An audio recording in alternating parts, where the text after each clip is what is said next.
คิดจะกระทำย้ำให้พึงสังวรคนและสัตว์ทั้งหลายที่เป็นไปต่างๆนานาชีวิตแตกต่างนั้นนากำชักพาพบเย็นพบร้อนคนไม่เข้าใจกันมัวกระทำเรื่องบาปหลายตอนเกิดใหม่พบหน้าแน่นอนนรกร้อนน่าสะพรึงกลัว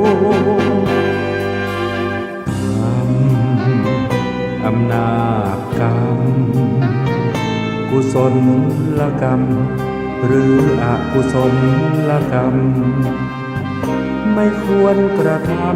ำกรรมที่ผิดติดตัวทำบาปโหดร้ายมันไม่ใช่เรื่องยิ้มโห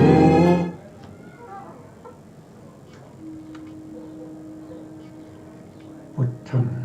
สรณังกัจฉามิธัมมังสรณังกัจฉามิสังฆังสรณังกัจฉามิกับนมัสการพระมหาเถระพระสังฆาธิการพระเถรานุเถระ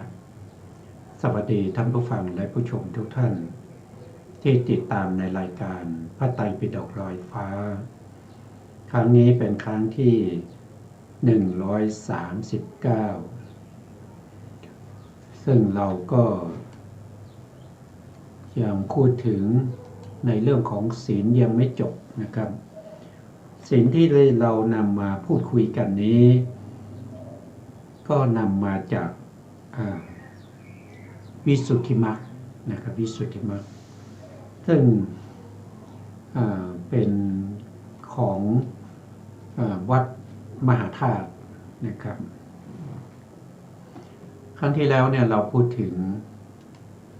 ในเรื่องของโทษแห่งศีลวิบัตินะครับโทษแห่งศีลวิบัติในเหตุ2ประการนักศึกษาพึงทราบโทษแห่งศีลวิบัติโดยสุตตันตนัยมีอาทิว่าภิกษุทั้งหลายโทษแห่งศีลวิบัติของภิกษุผู้ทุศีลมี5 อย่าง5 อย่างประการที่1บุคคลผู้ทุศีล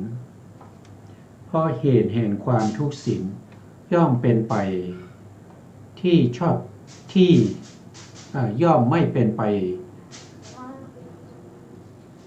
ย่อมไม่เป็นที่ชอบใจของเทวดาและมนุษย์ทั้งหลายเป็นผู้อันเพื่อนพรหมจรรย์ทั้งหลายไม่พึงพร่ำสอนเป็นผู้มีทุกข์ในการเป็นผู้มีทุกข์เพราะถูกคอรหานินทาเป็นผู้เดือดร้อนใจเพราะการสรรเสริญผู้อื่นการสรรเสริญผู้อื่นเพราะเป็นผู้ทุศีลเป็นเหตุย่อมเป็นผู้มีผิวพรรณเศร้าหมองเหมือนเปลือกไม้ที่ไม่ได้ฟอกนะครับชื่อว่าเป็นผู้มีสัมผัสอันหยาบเพราะนำไปสู่อบายเป็นทุกข์คนทั้งหลายถึงซึ่งการเอาเป็นเยี่ยงอย่างของเขาตลอดกาลและนานซึ่งว่าโดยเป็นผู้มีคุณน้อยทีนี้เราก็มาดูว่าข้อความนี้เนี่ยท่านบอกว่าเรื่องของศีลวิบัติมีอยู่2ประการนะครับประการที่1ก็คือโดยสุตตันตนัยสุตตันตนัยก็คือว่าโดยพระสูตรนะครับแล้วอีกอันหนึ่งก็คืออภิธรรมนัยนะตรงนี้ท่านยังไม่ได้พูดถึงอภิธรรมนัยกับสุตตันตนัยมี2 ในด้วยกันแล้วก็ผู้ทุศีลเนี่ยมีอยู่5 อย่างท่านบอกว่ามีอยู่5 อย่าง5 อย่าง นะครับอย่างที่หนึ่งก็คือเป็นผู้ที่เทวดาและมนุษย์ทั้งหลายไม่ชอบนะครับเกลียดชังอันนี้คือข้อที่หนึ่งเทวดาและมนุษย์เกลียดชังเพราะฉะนั้นการไปปฏิบัติธรรมในป่าก็จะถูกเทวดาหรือมนุษย์ทั้งหลายนะครับรบกวนเป็นผู้อันพรหมจารีทั้งหลายไม่พึงพร่ำสอนคือ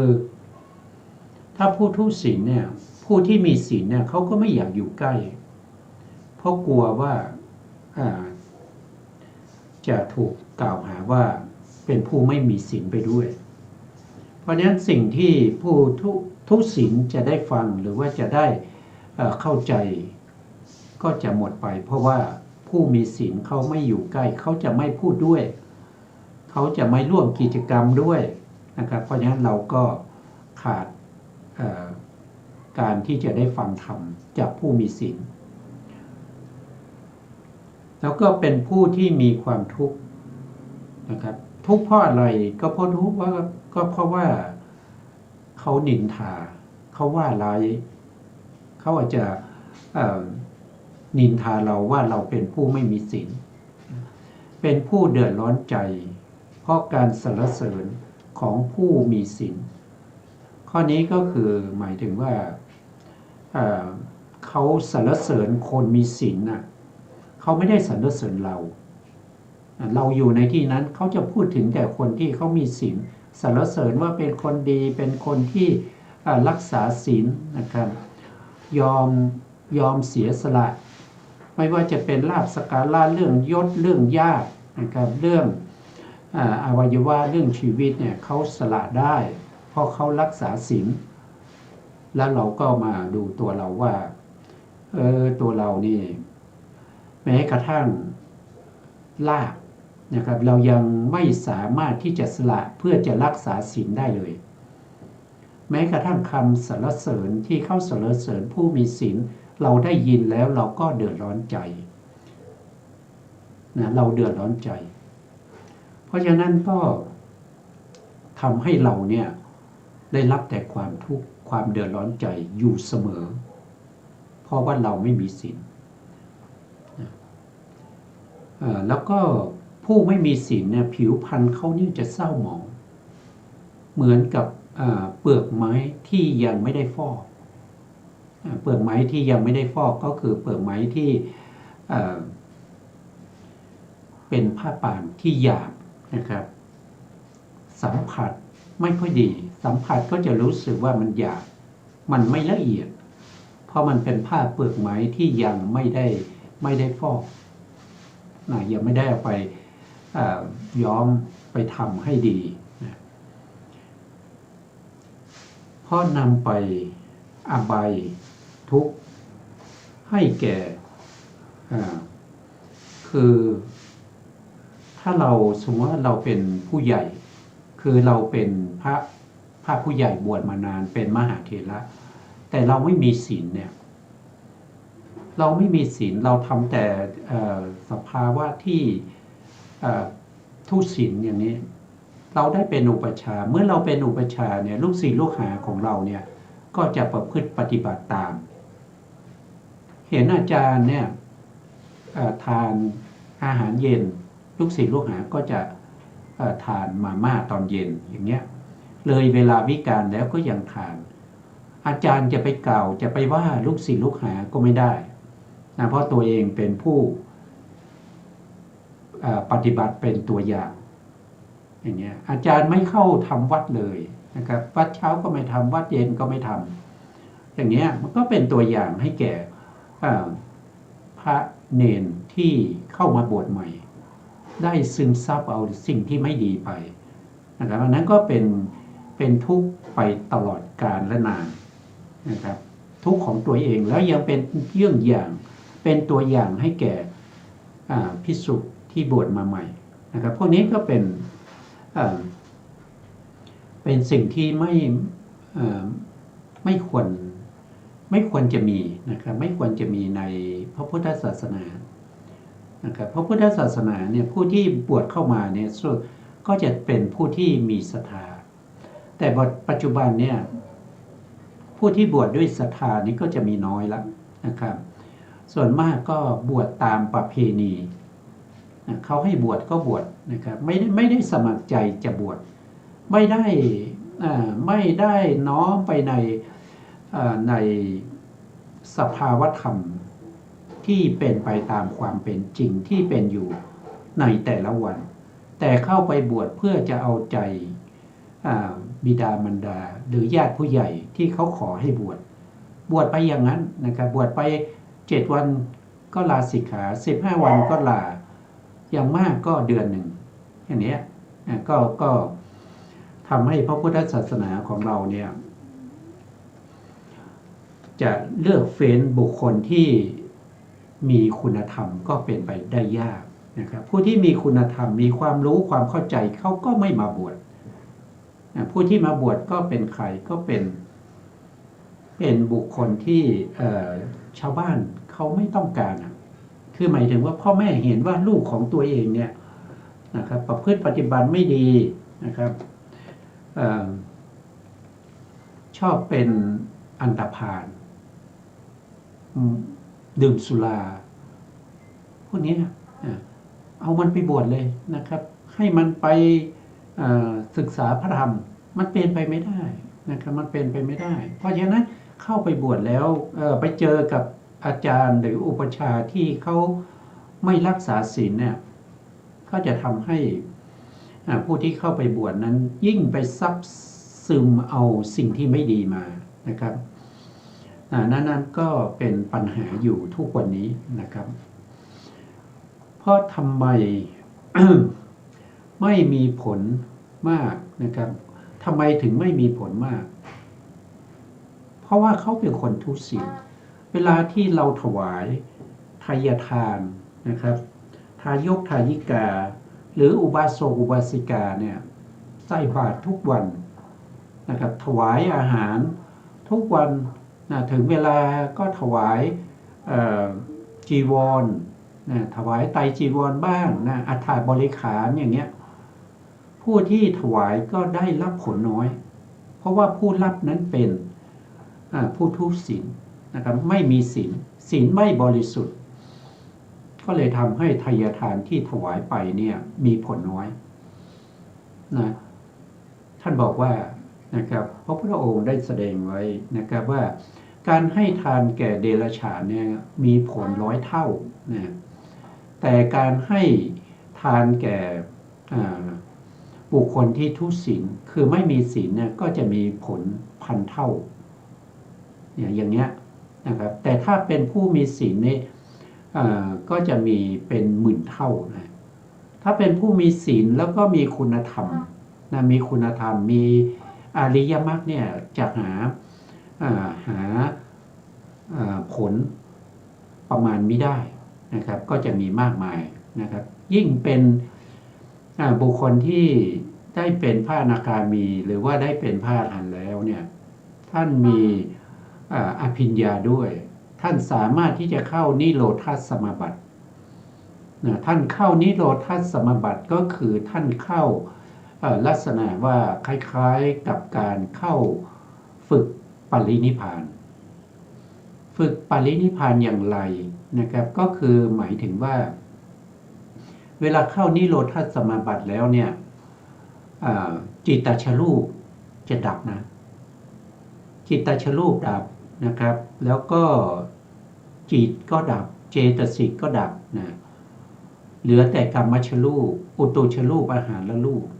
ที่ตั้งอยู่เพราะฉะนั้นก็เหมือนกับปรินิพพานนั่นเองเข้าไปสวยวิมุตติเข้าไปสวยเขาเรียกว่าเป็นนิโรธสมาบัติเป็นนิโรธสมาบัตินะซึ่งมีความสุขเหมือนกับเราปรินิพพานไปแล้วนะเข้าไป7 วันนะแล้วก็ออกมาเมื่อออกมาแล้วก็ไปบิณฑบาตหรือว่าไปโปรดญาติโยมที่สมควรโปรดญาติโยมผู้มีศรัทธา เมื่อได้ใส่บาตรหรือว่าได้ถวายอาหารแก่พระผู้ที่เข้าผู้ที่ออกจากนิโรธาสมาบัติมาใหม่ๆเนี่ยจะมีอานิสงส์มากจะเห็นผลภายใน7 วันในพระสูตรนี้ก็มีหลายเรื่องนะครับอย่างเช่นพระสารีบุตรพระสารีบุตรก็ออกจากนิโรธาสมาบัติแล้วก็ได้รับอาหารจากในทุกขตะในบุญนะแต่เขาก็ยากจนมากรับจ้างไถนาเลี้ยงโคเมื่อได้ถวายอาหารหรือใส่บาตรแล้วเนี่ยนาที่เขากำลังไถอยู่นั้นนาที่เขาไถไปแล้วเนี่ยก็ที่เขาไถอยู่เนี่ยก็กลายเป็นทองมีทองมากมายนะครับแล้วก็ทองนั้นก็มันอยู่ในพื้นนาใช่ไหมครับเขาก็คนทุกอย่างเนี่ยไม่รู้จะไปเก็บไว้ที่ไหนนะครับก็รายงานพระราชาให้พระราชาเนี่ยเอาไปเก็บไว้ในท้องพระคลังพระราชาก็ให้ทหารทั้งหลายนะครับมาเอาไปทหารทั้งหลายเมื่อมาเอาเนี่ยทหารก็บอกว่าทองนี้มันเกิดในนาในพื้นที่ของอยู่ในอาณาเขตของพระราชาทองพวกนี้ก็เป็นของพระราชาพอทหารพูดอย่างนั้นเนี่ยทองทั้งหลายที่อยู่บนนานี่ก็กลายเป็นก้อนดินหมดเลย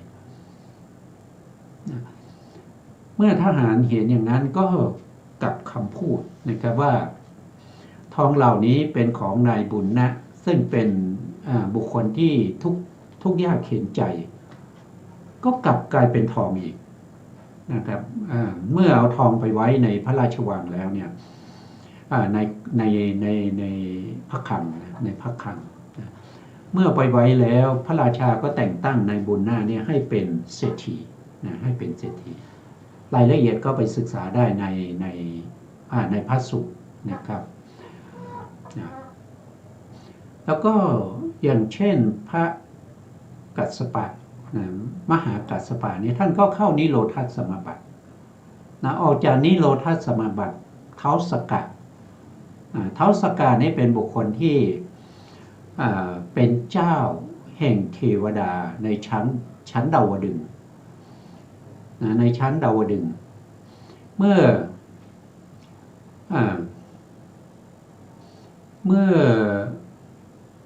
ท้าวสกะเนี่ยประชุมเทวดาใช่ไหมครับท้าวสกะเนี่ยเคยทำบุญไว้แต่ไม่เคยทำบุญกับส่วนมากนี่ไม่ค่อยได้ทำบุญในพระพุทธศาสนาทำบุญประเภทที่เป็นสาธารณะเช่นสร้างถนนขุดบ่อน้ำทำศาลาที่พักของคนสัญจรอย่างเงี้ยแล้วก็ไปเกิดเป็นท้าวสกะก็มีฤทธิ์มีเดชนะครับทีนี้เวลาประชุมเนี่ยก็มีเทวดานะครับเทวดาที่ได้ทำบุญไว้ในพระพุทธศาสนาเนี่ยมีรัศมีนี่มีมากกว่ารัศมีเปล่งปลั่งกว่าท้าวสกะท้าวสกะเป็นจอมเทพแต่รัศมีไม่เปล่งปลั่งรัศมีน้อยกว่าบริวารนี่ก็มีความทุกข์ใจก็รอโอกาสก็ได้ยินได้ฟังธรรมนะครับก็รอโอกาสก็สบโอกาสครั้งหนึ่งก็สบโอกาสว่าพระมหากัสสปะนี้ท่านออกจากนิโรธาสมาบัติมาเมื่อออกจากนิโรธาสมาบัติมานี่ก็ออกบิณฑบาตท้าวสกะก็แปลงเป็นคนทุกข์ยากเป็นพราหมณ์ทุกข์ยากนะครับกับนางสุชาดานะครับซึ่งเป็นมเหสีของท่านปลอมตัวเป็นพราหมณ์แก่แล้วก็ไปใส่บาตรนะครับเมื่อพระมหากัสสปะนี่ไปรับบาตรเนี่ยก็ไม่ได้สงสัยไม่ได้ใส่ใจนะครับก็เห็นว่าเป็นคนแก่แล้วก็เป็นคล้ายๆเป็นคนทุกข์ยากเขียนใจอย่างเงี้ยก็รับบาตรพอรับบาตรเนี่ยเมื่ออาหารที่ เท้าสกะเนี่ยใส่บาตรเนี่ยเป็นอาหารที่มีกลิ่นหอมเป็นอาหารที่พระมหากัสสปะจึงบอกว่าเอ้าทำไมก็มารู้ตอนนั้นนะครับใส่บาตรลงไปแล้วก็รู้ว่านี่ไม่ใช่มนุษย์ธรรมดานะครับรู้ด้วยวาระจิตตอนแรกนี่ไม่ได้ตรวจสอบนะรับบาตรพอรับบาตรแล้วก็ได้กลิ่นอาหาร ก็เลยตรวจสอบก็เพราะว่านี่เป็นเท้าสกะก็เลยกล่าวว่าทำไมท่านถึงต้องทำอย่างนี้นะครับทำไมท่านมาทำให้ทายทานของผู้ยากไร้เนี่ยสูญเสียไปเท้าสกะก็ตอบว่านะครับถึงเราจะเป็นเท้าสกะนะครับเราเป็นจอมเทพแห่งเทวดาชั้นดาวดึงส์แต่เราเนี่ยทุกข์ยากมากนะครับ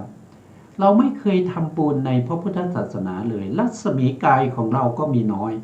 ประชุมเทวดาเมื่อไหร่เนี่ยก็มีเทวดาที่เป็นบริวารเนี่ยมีรัศมี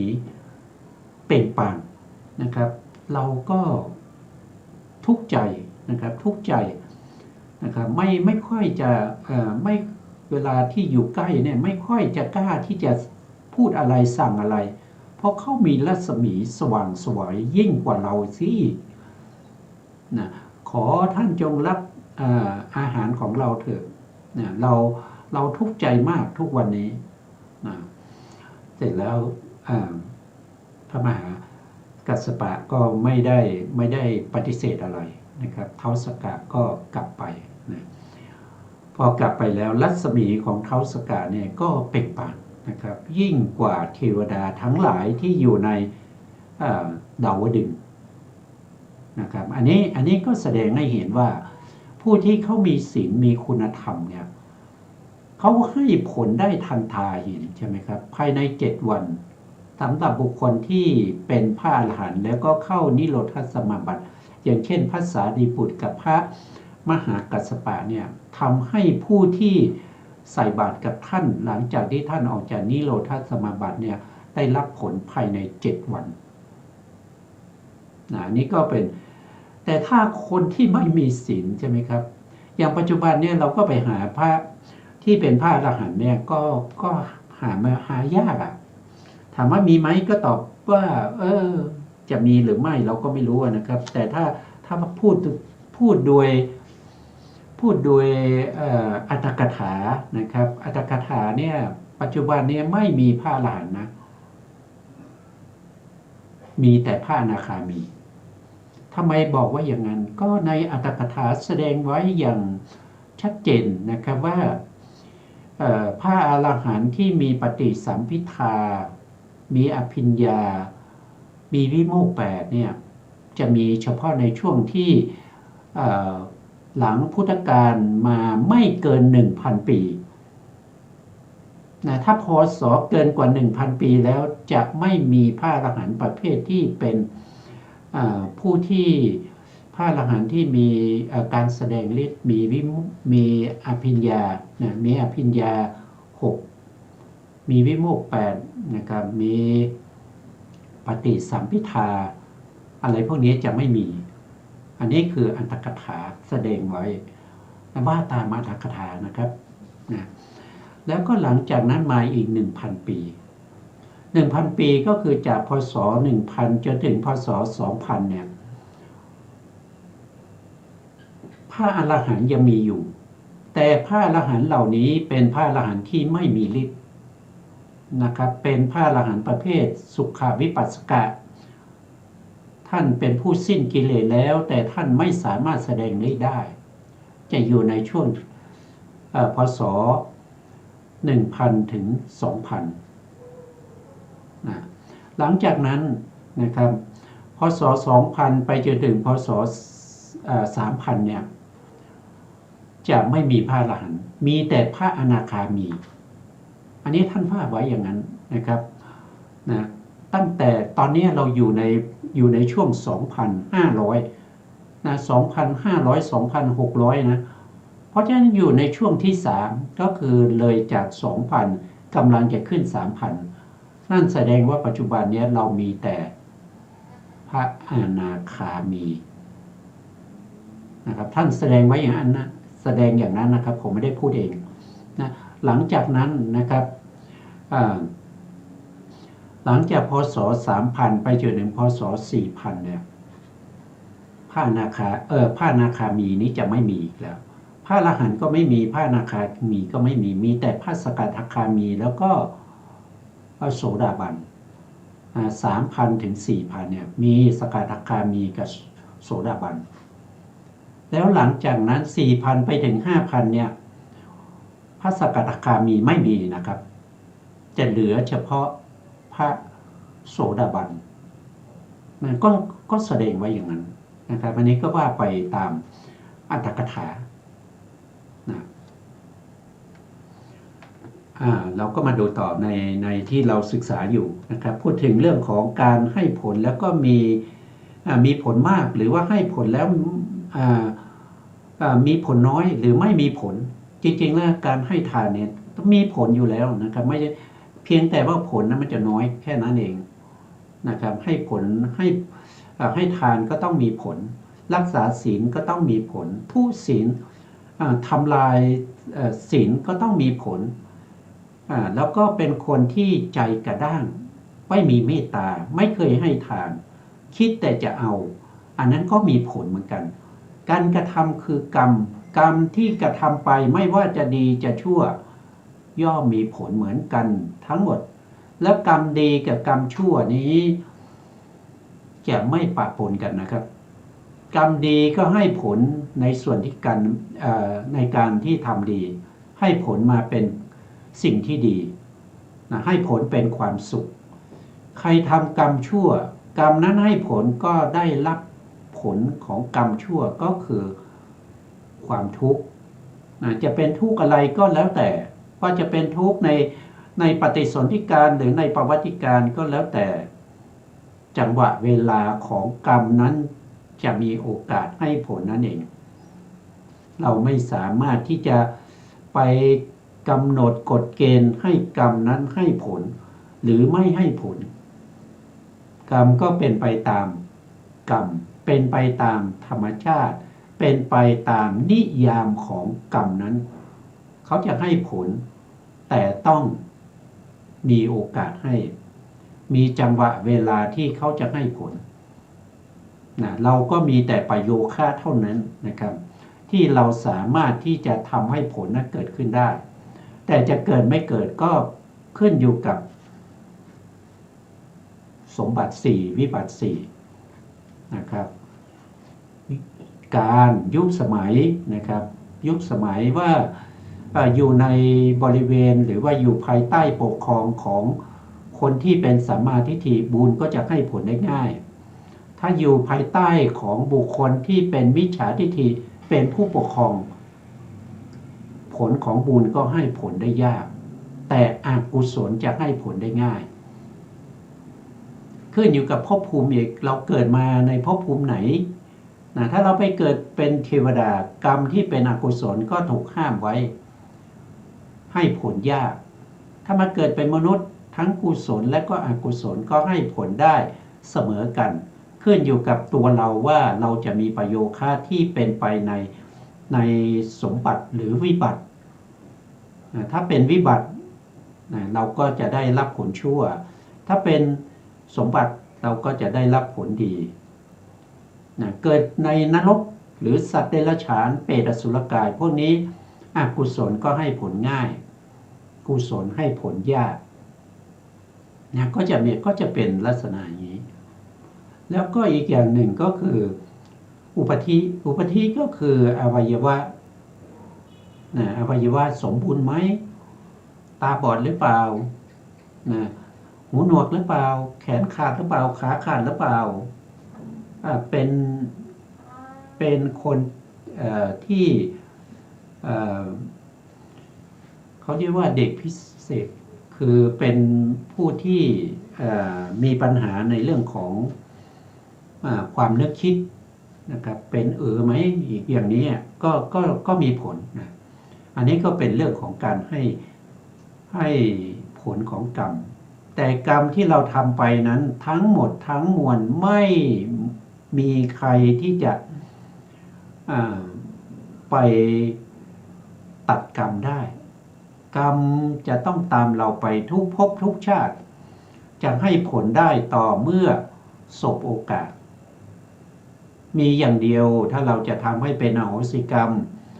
นั่นก็คือเราต้องปรินิพพานนะครับเราต้องปรินิพพานกรรมนั้นก็หมดโอกาสให้ผลถ้าเรายังไม่ปรินิพพานเรายังเวียนว่ายตายเกิดกรรมนั้นก็จะตามเราไปเรื่อยๆนะครับเราไปที่ไหนไปเกิดในภพภูมิใดจะไปอยู่ในภพชาติใดกรรมนั้นก็ตามเราไปเรื่อยๆมีโอกาสเขาก็จะให้ผลนี่ก็เป็นเรื่องของการให้ผลการให้ผลหรือว่าเป็นอานิสงส์เป็นอานิสงส์ของกรรมคือการกระทำทางกายก็ได้ทางวาจาก็ได้ทางใจก็ได้เรียกว่ากรรมหมดแหละนึกคิดก็เป็นกรรมนะ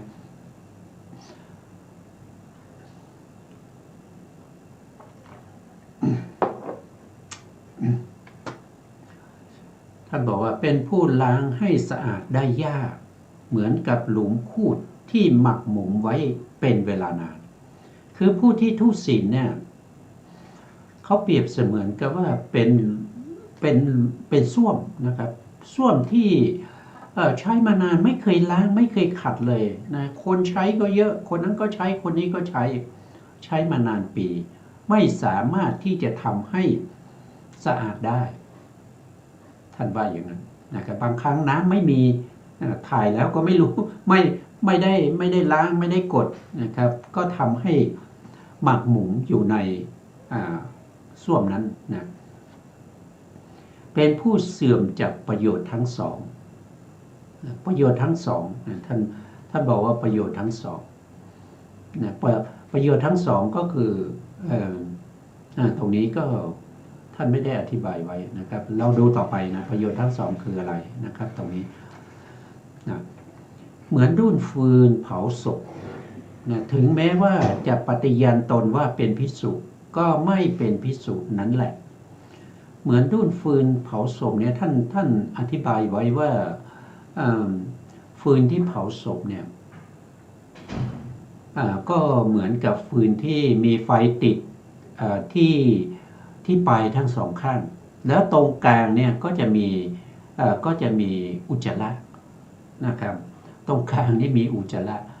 ก็ไม่เหมาะสมที่เราจะไปจับไปต้องหรือว่าเราจะไปใช้ให้เกิดประโยชน์อะไรก็ไม่ได้นะครับเพราะว่าไฟติดทั้งสองข้างแล้วก็เปื้อนด้วยอุจจาระนะครับอันนี้เป็นฟืนเผาศพในที่นี้นะครับถึงแม้ว่าจะปฏิญาณตนว่าเป็นภิกษุก็ไม่ได้เป็นภิกษุนะครับเพราะว่าศีลไม่บริสุทธิ์เปรียบเสมือนกับว่าดุ้นฟืนเผาศพเหมือนลาที่เดินตามฝูงโคไปฝูงโคนะครับเข้าไปลามีตัวเดียวแล้วเดินตามเข้าไปนะมันก็ยังไงอยู่นะครับฝูงโคก็ไม่ได้รับเข้าไปในฝูงเพราะตัวเองเป็นลาใช่ไหมภิกษุผู้มีศีลเขาก็ไม่อยากข้องแวะไม่อยากพูดคุยไม่อยากจะสนทนาด้วยเพราะเราทุศีลอย่างนี้เป็นต้นนะครับเป็นผู้หวาดสะดุ้งหนึ่งนะคนที่ไม่มีศีลต้องสะดุ้งอยู่บ่อยๆนะครับเพราะว่ากลัวเขาจะรู้ว่าไปทำชั่วมานะเพราะฉะนั้นความเป็นอยู่ของเขาเนี่ยก็จะหวั่นระแวงนะครับกลัวผู้อื่นจะรู้นะครับเหมือนคนมีเวรอยู่ทั่วไปเป็นผู้ไม่ควรแก่การอยู่ร่วมเหมือนกาเว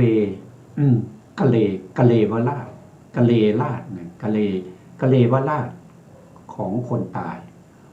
นะครับก็คือคนตายไปแล้วนะครับก็รูปร่างกายอะไรทั้งหลายของคนตายก็รู้อยู่นะครับก็มีหนอนจรใจมี มีพองมีเนื้อที่มันเน่าเฟะนะครับเหลืองขาวนะครับมีหนองมีอะไรพวกนี้นะครับ ก็เป็นสิ่งที่ไม่มีใครอยากสนใจจะเหลียวแลนะครับนะถึงแม้จะเป็นผู้ที่ประกอบด้วยคุณมีสุตตะเป็นต้นอันนี้น่าสนใจนะครับ ถึงแม้ว่าจะเป็นผู้ที่ประกอบด้วยคุณของเขาก็คือสุตตะนะครับก็คือสุตตะคืออะไรสุตตะก็คือความรู้นะความรู้เป็นผู้ที่ได้ยินได้ฟังมามากแล้วก็จำได้มากนะครับคล้ายๆว่าเป็นเขาถามอะไรก็ตอบได้นะมีความรู้ความเข้าใจในปริยัติธรรมนะเป็นต้นยังเป็นผู้ที่ไม่ควรแก่การสักการะของเพื่อนพรหมจรรย์ทั้งหลายอยู่นั่นเองถึงตัวเองจะมีความรู้ความเข้าใจเป็นบุคคลที่มีสุตตะมีทรงไว้ซึ่งปริยัตินะครับแต่ตัวเองไม่รักษาศีลความประพฤติไม่ดีถึงมีความรู้ความเข้าใจเพื่อนพรหมจรรย์ทั้งหลายก็ไม่อยากจะร่วมอยู่ร่วมด้วยนะครับไม่ควรแก่การบูชาอย่างเช่นถ้าเรามีอาจารย์ที่เขามีความรู้เขาสอนให้เราได้เข้าใจในพระธรรมคำสั่งสอนของพระสัมมาสัมพุทธเจ้าแต่ความประพฤติไม่ดีเป็นคนที่ฆ่าสัตว์อยู่ประจำลักทรัพย์มีโอกาสก็จะลักนะครับมีใครเพอไม่ได้นะครับก็เป็นชู้กับภรรยาชาวบ้านอย่างเงี้ยนะครับมันก็จะมีปัญหาลูกศิษย์ลูกหาเขาก็ไม่เคารพบูชานะเขาก็ไม่ได้ให้การสรรเสริญนะดีไม่ดีสุดท้ายก็คือไม่มีใครเรียนด้วยนะครับพระธรรมคำสั่งสอนของพระพุทธเจ้าก็จะหมดไปนะครับเพราะว่าบุคคลเหล่านี้เป็นบุคคลที่ไม่มีศีลนะครับทุศีลศีลขาดศีลทะลุศีลด่างศีลพ้อยเป็นประจำไม่ดีนะเหมือนไฟในป่าช้าไม่ควรแก่การบูชาของพราหมณ์ไฟเนี่ยพวกพราหมณ์เนี่ยนะครับเขามีพิธีการบูชาไฟนะมีพิธีการบูชาไฟนะครับสมัยพุทธกาลก็มีชนิน3พี่น้องนะครับบูชาไฟนะบูชาไฟชนิน3พี่น้องมีอุลุเวละกัสสปะนะครับซึ่งเป็นพี่คนโตนะครับอยู่ในลัทธิบูชาไฟมีบริวารถึง 1,000 มีน้องอีก2 คนนะครับก็มีการบูชาไฟแต่ตรงนี้ท่านเปรียบเหมือนกับว่าไฟที่อยู่ในป่าช้าเป็นไฟที่พราหมณ์ทั้งหลายเขาไม่บูชาก็คือผู้ทุศีลเนี่ยไปอยู่ที่ไหนเขาก็ไม่ให้การสักการะบูชาเลยถึงคุณจะมียศถาบรรดาศักดิ์มีความรู้ความเข้าใจแต่ศีลไม่บริสุทธิ์ใครล่ะจะบูชาทุกคนก็จะหันหลังให้นะครับเป็นผู้ไม่ควรในอันที่จะบรรลุธรรมวิเศษเหมือนคนตาบอดไม่ควรแก่การดูรูปสิ่งนี้สำคัญมากนะครับถ้ามาดูตรงนี้นะแม้กระทั่งมีสุตตะนะมีความรู้ความเข้าใจในปริยัติเนี่ยยังไม่มีใครคบหาเลยนะเพราะไม่มีศีลนะครับเพราะฉะนั้นการที่จะบรรลุธรรมที่เป็นคุณวิเศษไม่ว่าจะเป็นฌานนะไม่ว่าจะเป็นฌานเป็นสมถะวิปัสสนาเป็นมรรคเป็นผลนิพพานเนี่ยอย่าหวังนะครับผู้ไม่มีศีลนี่อย่าหวังเปรียบเสมือนกับคนตาบอดเนี่ยก็ไม่สมควรที่จะมองดูรูปนะครับเพราะว่ามองไม่เห็นมองยังไงก็ไม่เห็นเป็นผู้ไม่ควรอันที่จะบรรลุคุณวิเศษเหมือนนี่ เป็นผู้มักหวังในพระสัทธรรมเป็นผู้หมดหวังในพระสัทธรรมตาไม่ค่อยดีคือเพราะว่าเป็นผู้ทุศีลเนี่ยอย่าหวังความเจริญในพระธรรมวินัยของพระสัมมาสัมพุทธเจ้านะครับผู้ที่จะเจริญแล้วก็หวังความเจริญในพระสัทธรรมเนี่ยจะต้องเป็นผู้มีศีลเบื้องต้นจะต้องมีศีลมีศรัทธามีศีลนะก่อนนะครับถึงจะหวังความเจริญได้เหมือนกับเด็กจันทานหมดหวังในราชสมบัติอันนี้ก็เด็กจันทานที่ไหนจะได้เป็นพระราชานะครับไม่มีโอกาสนะแม้ถึงความสำคัญอยู่ว่าเราเป็นสุขถึงแม้ว่าเราว่าเราเป็นสุขเพราะเราทุศีลใช่ไหมเขาถามว่ามีความสุขไหมก็บอกว่ามีความสุขท่านก็บอกว่าถึงจะบอกว่าเรามีความสุขนะครับก็ชื่อว่าเป็นผู้ที่มีความทุกข์อยู่นั่นเองถึงท่านจะเอ่ยว่าท่านมีความสุขท่านก็เป็นทุกข์อยู่นั่นเองเพราะท่านไม่มีศีลท่านเป็นคนทุศีลเป็นคนทุศีลก็ต้องหวาดระแวงใช่ไหมครับกลัวเขาจะรู้ว่าเราทำอะไรผิดมาทำผิดอยู่เรื่อยๆนะครับบางทีก็ทำให้ทำเป็นความเคยชินนะครับในเรื่องของการที่จะรักษาศีลก็น้อยลงหมดโอกาสนะครับทำจนความเคยชินแต่เมื่อเขารู้นะครับผู้ที่ทุศีลเนี่ยส่วนมากเขาก็จะปกปิดไว้เขาไม่อยากจะให้คนอื่นรู้นะครับเขาจะอวดแต่ว่าเป็นผู้มีคุณธรรมอย่างนั้นอย่างนี้นะเพราะเป็นผู้มีส่วนแห่งทุกข์ที่ตัดไว้ในอคิขันธปาริยายสูตรอันนี้เป็นพระสูตรนะครับที่พระพุทธองค์ตรัสถึงเรื่องของกองไฟนะครับรายละเอียดก็จะมีต่อไปนะจริงอยู่พระผู้มีพระภาคเจ้าทรงประจักษ์แจ้งกรรมการคืออะไรการกระทำไม่ว่าจะเป็นทางกายก็ตามทางวาจาก็ตามทางใจก็ตามที่เราได้กระทำไปแล้วก็สำเร็จไปแล้วสำเร็จเป็นกรรมไปแล้ว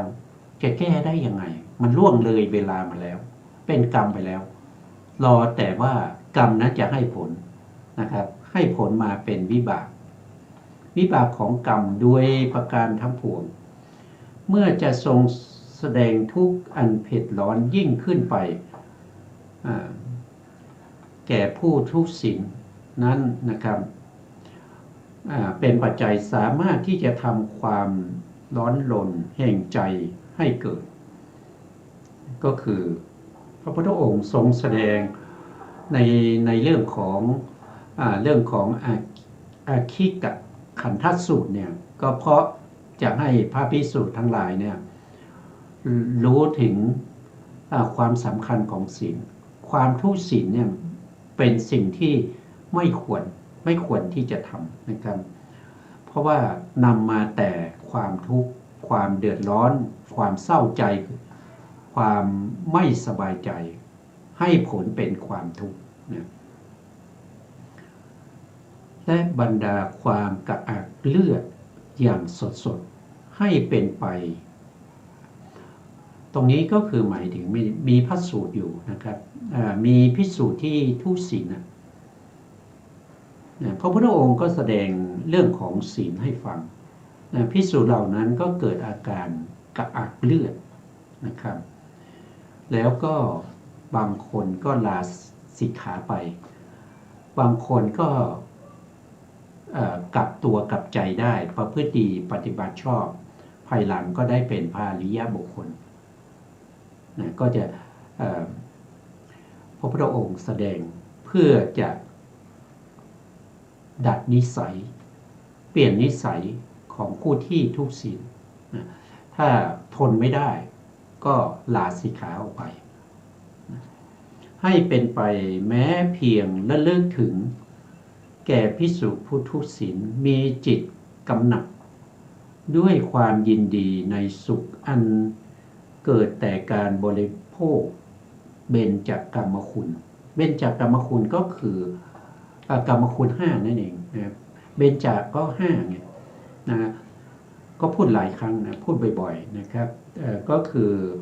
ยินดีพอใจในการเห็นยินดีพอใจในการได้ยินเสียงยินดีพอใจในการได้กลิ่นที่ดียินดีพอใจในการลิ้มรสที่อร่อยยินดีพอใจเมื่อถูกต้องสัมผัสกับสิ่งที่เป็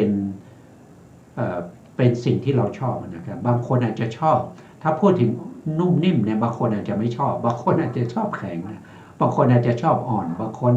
ก็พูดง่ายๆก็คือโพธพารมณ์ที่ดีตามรับเขา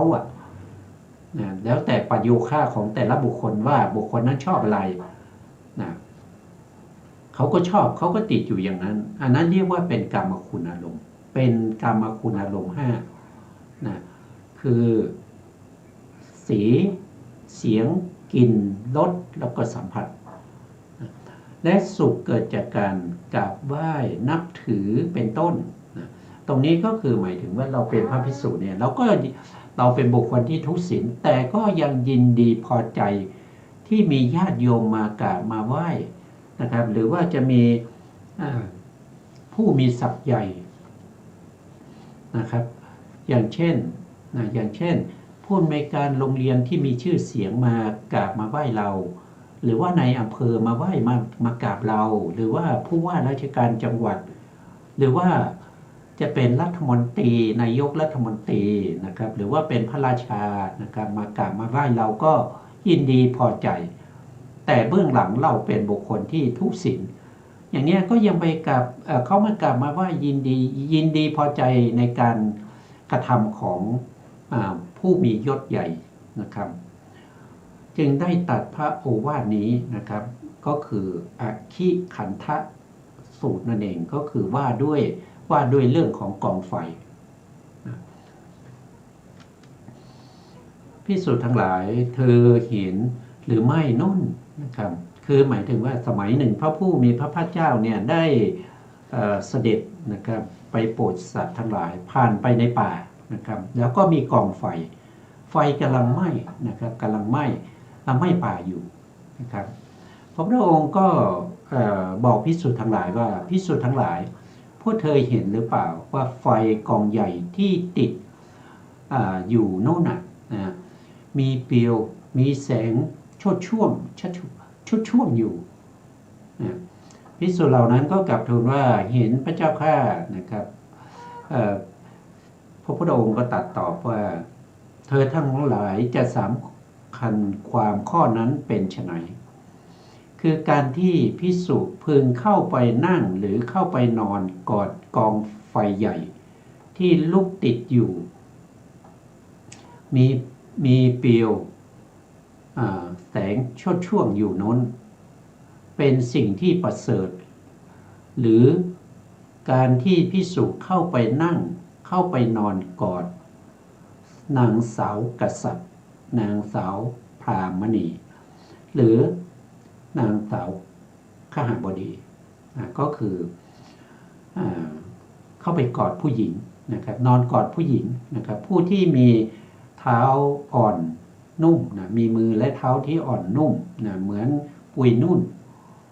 เป็นสิ่งที่ประเสริฐหรือนะการที่ไปกอดกองไฟกับการที่กอดผู้หญิง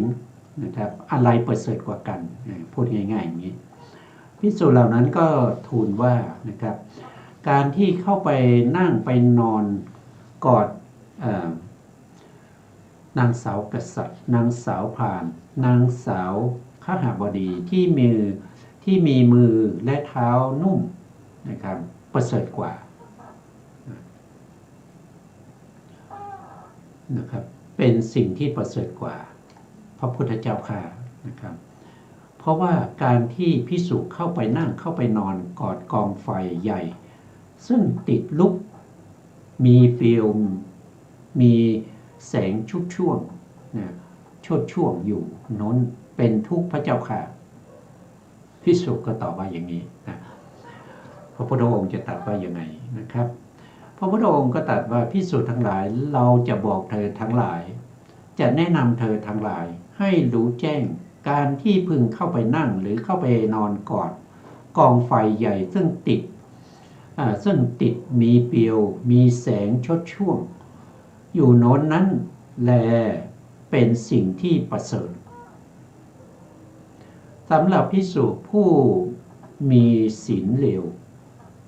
มีธรรมอันลามกมีความประพฤติไม่สะอาดน่ารังเกียจมีการงานเล้นลับไม่ใช่สมณะปฏิญาณตนว่าเป็นสมณะไม่ใช่พรหมจารีปฏิญาณตนว่าเป็นพรหมจารีเป็นผู้เน่าชุ่มโชดไปด้วยกิเลสลกไปด้วยหยักย่ายข้อนั้นเพราะเหตุไรภิกษุทั้งหลายเพราะว่าภิกษุผู้ทุศีลนั้นจะพึงเข้าไปถึงความตายหรือความทุกข์ขนาดปานตายเพราะมีการไปนอนกอดกองไฟนั้นเป็นเหตุก็ตามก็แต่ว่าเขาไม่พึงเข้าถึงอบายทุกขติวินิบาตนรกเบื้องหน้าแต่กายแตกตายไปเพราะมีการกอดกองไฟนั้นเป็นปัจจัยนี้ท่านก็พูดถึงว่านะครับการที่เราไปนอนกอดกองไฟนั้นยังประเสริฐกว่า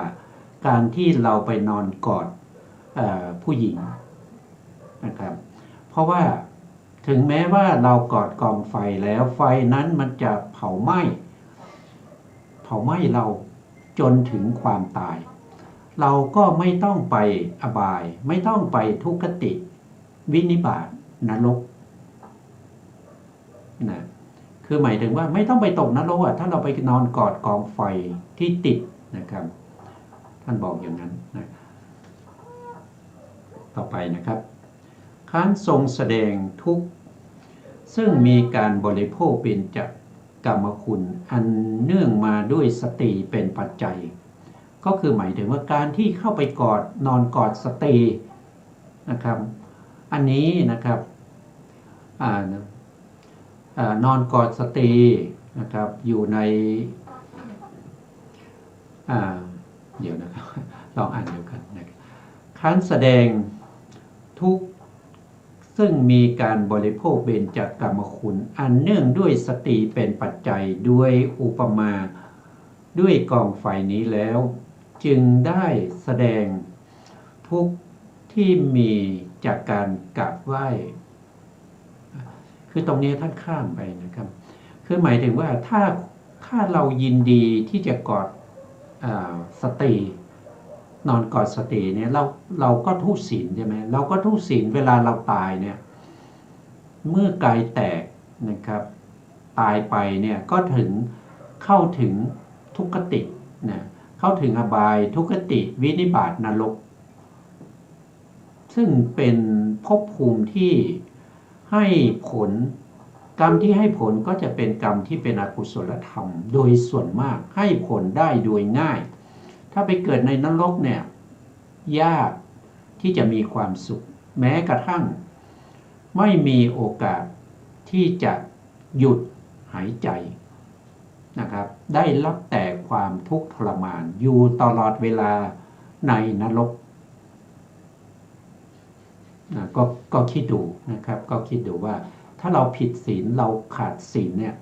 แต่เราปฏิญาณตนว่าเราเป็นสมณะนะครับเมื่อกายแตกก็เข้าถึงอบายทุกขติวินิบาตนรกนะท่านว่าอย่างนั้นนะแต่ถ้าเรานอนกอดกองไฟเนี่ยเมื่อตายไปเนี่ยเราไม่ได้ผิดศีลเนี่ยเราไม่ได้ทุศีลเราไม่ได้ไปนอนกอดผู้หญิงนะครับนั่นก็แสดงว่าเราไม่ผิดศีลเราก็ไปในสุคติภูมินะครับเราก็จะมีความสุขในภพหน้านะแล้วก็ถ้าท่านยินดีนะครับยินดีในการที่จะบริโภคกรรมคุ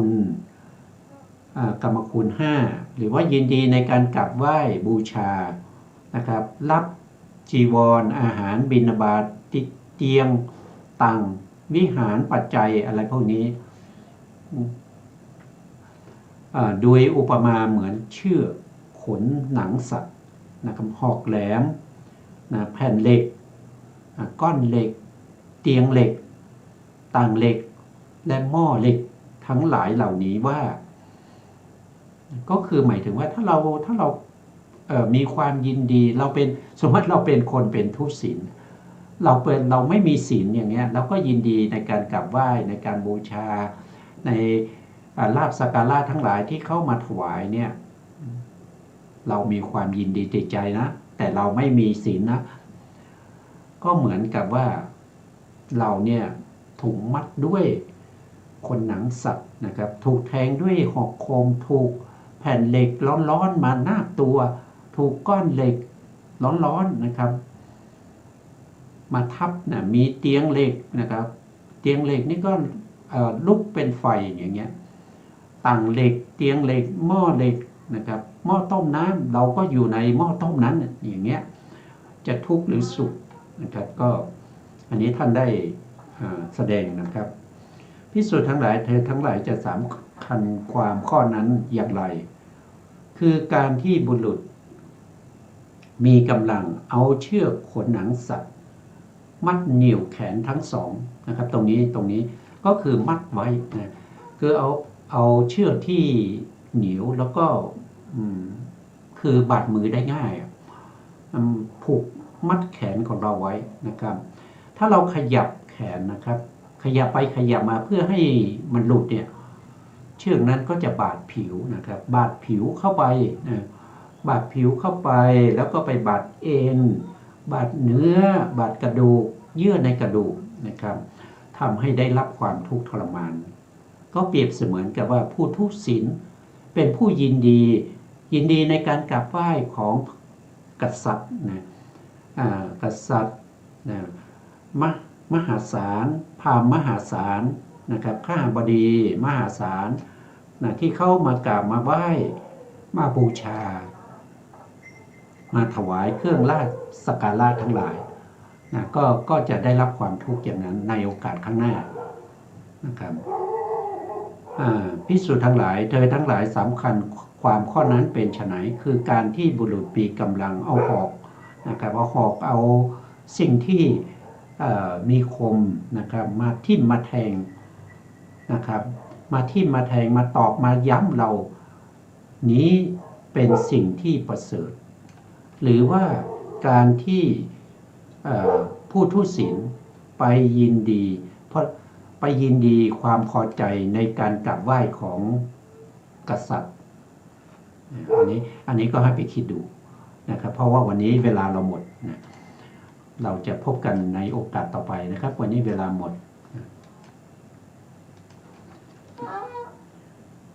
ต่อจากนี้นะครับขอกราบขอบพระคุณพระครูสมุทรวิสุวัตรวรกิจโจผู้อำนวยการสถานีวิทยุเพื่อการศึกษาพระพุทธศาสนาและวัฒนธรรม FM 104.5 เมกะเฮิรตซ์วัดฝายหินจังหวัดเชียงใหม่และขอกราบขอบคุณพระครูปริยัติยานุศาสตร์ขอบคุณท่านผู้ฟังและผู้ชมทุกท่านที่ติดตามในรายการพระไตรปิฎกลอยฟ้าพบกันใหม่ในโอกาสต่อไปครับวันนี้ลาไปก่อนครับสวัสดีครับ